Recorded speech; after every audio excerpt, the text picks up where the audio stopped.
తెలంగాణ నుంచి కొంతమంది ఆడవాళ్ళు భువనేశ్వర్కి వెళ్ళారంట. అంటే ఒరిస్సాలో ఉన్న భువనేశ్వర్కి. దేనికి వెళ్ళారనంటే షాపింగ్ చేయడానికి వెళ్ళారు. అంటే ఆడవాళ్ళు చీరలు ఎక్కువగా ఇష్టపడుతూ ఉంటారు కదా, చీరలు కొనడానికని భువనేశ్వర్లోని ఒక హ్యాండ్లూమ్ షాప్కి వెళ్ళారంట. అంటే మరి హైదరాబాద్లో ఎక్కడ షాపులు లేవా, ఇంత పెద్ద సిటీ వదులుకొని భువనేశ్వర్ దాకా ఎందుకు వెళ్ళారా అని చెప్పేసి మనలాంటి వాళ్ళకి ఆశ్చర్యంగా అనిపించవచ్చు. అక్కడ ఇంకా ఏమన్నా క్వాలిటీ బాగున్నాయా, లేదంటే హోల్సేల్ షాపులు ఉన్నాయా, చక్కగా ఏమన్నా తయారు చేసే దగ్గరికి వెళ్ళి మగ్గాల దగ్గర కొంటున్నారని మనలో అందరికీ డౌట్ రావచ్చు. కానీ అందుకోసం మాత్రం కాదు, దొంగతనం చేయడానికి కొంతమంది ఆడవాళ్ళు తెలంగాణ నుంచి భువనేశ్వర్కి వెళ్ళారు.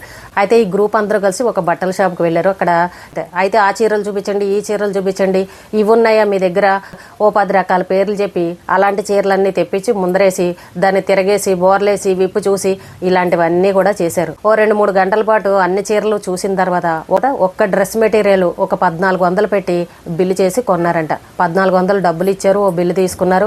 ఆ డ్రెస్ మెటీరియల్ తీసుకుని చీరలు మాకు నచ్చలేదని చెప్పేసి సైలెంట్గా వచ్చేసారు. అయితే ఆ షాప్లో 7 లక్షల ఖరీదైన 25 చీరల్ని ఈ ఆడవాళ్ళు గ్రూప్ అంతా కలిపి దొంగిలించారంట. అంటే మన ఆడవాళ్ళు ఎంత కిలాడీ లేడీలు ఉన్నారో చూడండి. మరి వాళ్ళు అంతసేపు షాప్లో ఉన్నా సరే షాప్ వాళ్ళు ఎందుకు చూసుకోలేదో, మరి వాళ్ళ కళ్ళు ఎలా కప్పారో అర్థం కాలేదు. కానీ 7 లక్షల రూపాయల చీరలు వీళ్ళు కొట్టేసి సైలెంట్గా బయటకు వచ్చేసారు.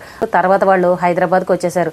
అయితే 25 చీరలు కొట్టేశారు కదా, చక్కగా వీళ్ళు మురిసిపోతున్నారనమాట. ఇంటికి వచ్చిన తర్వాత అబ్బా మనం 7 లక్షల రూపాయలు ఖరీదైన కాస్ట్లీ చీరలు, అవి కూడా హ్యాండ్లూమ్ శారీస్ భలే కొట్టేసేమలని చంకలు గుద్దుకుంటూ హ్యాపీగా ఉన్నారు.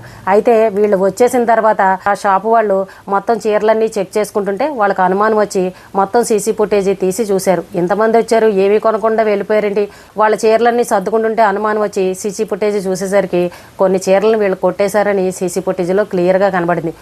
అయితే వాళ్ళు ఆ వీడియోని తీసి సోషల్ మీడియాలో పెట్టారు. పెట్టగానే మొత్తం ఆ వీడియో అంతా కలిపి మొత్తం ప్రపంచం అంతా తిరిగి వాళ్ళ దగ్గరకు కూడా వచ్చింది. అంటే ఈ చీరలు ఎవరైతే కొట్టేశారో ఆ చీరల వాళ్ళు కూడా వాళ్ళ వీడియోని చూసుకున్నారు.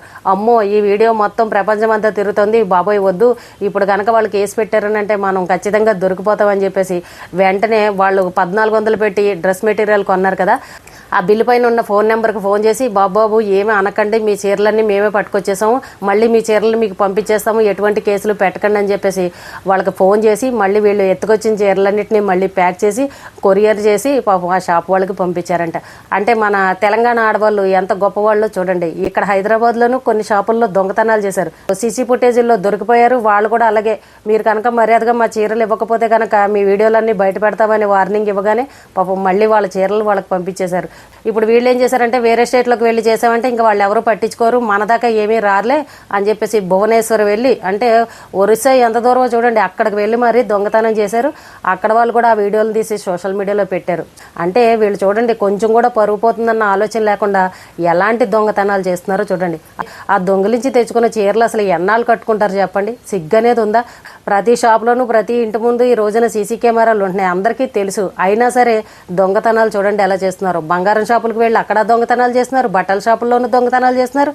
ఏంటో వీళ్ళకి సిగ్గు సేరం అనేది లేదు. ఈ సోషల్ మీడియాని మనం ఒక్కోసారి తిట్టుకుంటాం కానీ కొన్ని విషయాల్లో మంచికే ఉపయోగపడుతుందనే చెప్పాలి. ఎందుకంటే ఇలా దొంగతనాలు చేసిన వాళ్ళ వీడియోలు సోషల్ మీడియాలో పెట్టారనుకోండి, తిరిగి మళ్ళీ వాళ్ళ దగ్గరికే వస్తున్నాయి. లేదంటే వాళ్ళ బంధువులు చూడడమో, తెలిసిన వాళ్ళు చూడడమో, ఎవరో ఒకరు చూసి ఇదేంటి వీళ్ళు వెళ్ళి ఈ దొంగతనం చేశారని వాళ్ళ దాకా రావడం, వీళ్ళకి తెలియడం. ఈ సోషల్ మీడియా వల్ల కొంచెమన్నా భయపడే పరిస్థితి ఉంది. లేకపోతే ఇంకా దొంగతనాలు ఎక్కువ జరిగిపోతాయి. ప్రతి చోట సీసీ కెమెరాలు ఉంటాయన్న విషయం అందరికీ తెలుసు కదా.